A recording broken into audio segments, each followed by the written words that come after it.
What is the role of environmental exposures? Environmental exposures are great of great importance in terms of health disparities. And as you know, your environment, your neighborhood, is one of the social determinants of health. And what we know is that minority populations, particularly in neighborhoods where there's a high population of Black and Latinos, are overrepresented in areas where there's poor air quality and where there's other types of pollution. And this is despite the fact that we've had the Clean Air Act, which has been in place since the 1970s and has been subsequently amended. We still have persistent environmental pollution, which leads to an impact on the health of patients. For instance, the pollution can be in the water, in the air, indoor pollution, or even in the soil.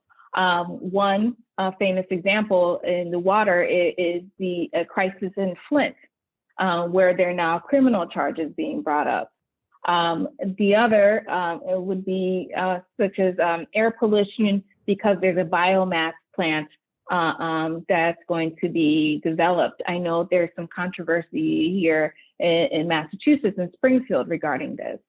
As you know, Massachusetts is an asthma capital. It has one of the highest rates of asthma exacerbations and complications. And then another example is indoor pollution. Again, many people don't think about indoor pollution, but if you live in poor quality housing or housing where there's rodents and pets, that can lead to allergens that can trigger your asthma. And all in all, both the indoor and outdoor pollution, they can all lead to worsening health outcomes, more exacerbations, such as for asthma. And then obviously, when you have worse health outcomes, you also have higher morbidity, so more burden of disease and potentially even mortality.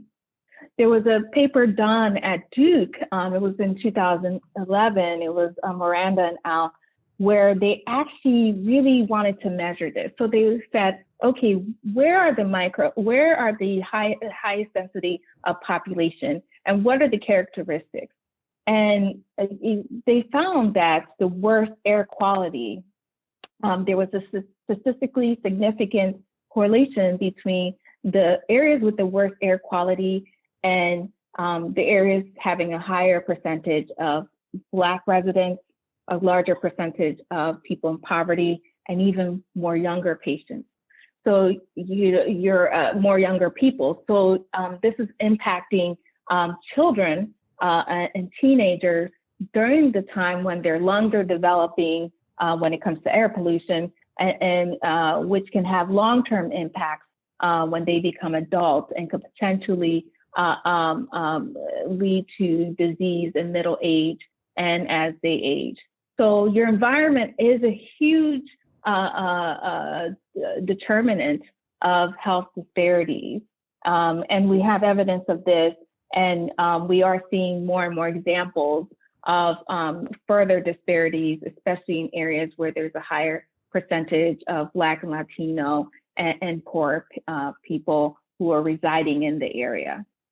Yeah, I'd just like to add that, I think sort of 2 points here. I think one point is really around kind of, again, driving for policy changes and policies, similar to the Clean Air Act, where you really sort of highlight and address these issues at the more kind of systemic level and really kind of take into account who are the people that are contributing to this, or the companies that contribute to this pollution, where are they setting up, and having a better sense of how we develop those, and making sure that the communities that they serve, so a lot of the communities that we've talked about here, are having a voice in those discussions, right? If someone tried to set up, something that was, very bad for the environment down the street from me, I might be a little bit concerned and speak up. But unfortunately, for a lot of our underserved communities, they don't have that same sense of empowerment. So I think working with those communities to really get a sense and empower them, and empowering policymakers to involve everyone in the conversation, I think is is a huge step, because even I probably don't know what's going on all around my neighborhood and what's coming in and what's going out, where the pollutants are. I know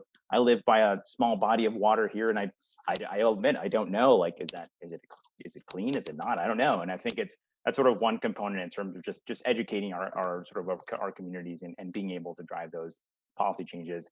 The other thing to note, I think, in terms of, there's this whole movement around sort of patients having, access to their data. I think there's some component where we can kind of zoom in a little bit and really focus in on patients having access to that data, and having a more of a local sense of like, either you sort of know the bodies of water near you, or even just like the air quality for that day might be beneficial to know, and making that a little bit more accessible to patients, and even in the clinical setting, highlighting that a bit more. I know as a hospitalist, I'm sure my asthma colleagues along here, we do this a lot better, but as a hospitalist, that's not something I sort of speak to patients about when I'm discharging them. I don't tell you like, oh, your asthma exacerbation happened and it might have been because of this. Like, why don't you keep closer track of that? I'll talk to them about a lot of other things and their inhalers and their follow-up visits. So that's one thing I think that we can bring into the clinical setting to really encourage our patients to understand a bit more about how their environment impacts them, so that they can feel empowered to say like, oh,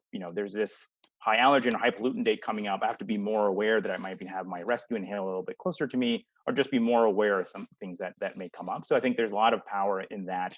And there's a lot of kind of fancy digital sensors that can kind of help support that effort by measuring some of the allergens and the pollutants in our environment, and making our patients feel a bit more empowered about knowing what's going on around them, both indoor and outdoor. With the indoor piece, which I thought was a really great and insightful point.